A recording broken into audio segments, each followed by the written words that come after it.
Primeres mesures socials i econòmiques per fer front a l'impacte de la Covid-19. Ajuts a les activitats econòmiques. Les llicències de terrasses no s'hauran de pagar durant aquest temps.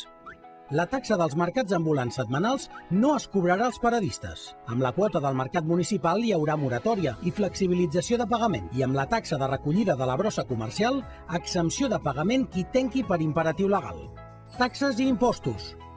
Pla individualitzat, ajornament o fraccionament de tributs sense recàrrecs. Modificació del calendari fiscal, ajornament d'impostos i taxes.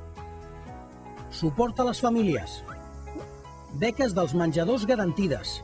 Llars d'infants no es cobrarà mentre estigui tancada. Famílies vulnerables es destinaran 1.721.150 euros. Dinars a domicili per a persones grans. Augment i servei a domicili del Banc d'Aliments. Moratòria en els lloguers de propietat municipal. Un total de 200.000 euros en ajut al lloguer, rebuts de l'aigua, reducció del 50% del cost del cànon i del 100% per les tarifes socials. Salut pública. Desinfecció d'espais a la via pública. Suport al personal sanitari. Habitacions d'hotel per a personal sanitari. Voluntariat. Suport a iniciatives i accions de voluntariat. Atenció ciutadana i a les persones. Atenció ciutadana i serveis bàsics. Atenció a col·lectius vulnerables. Nous serveis telefònics.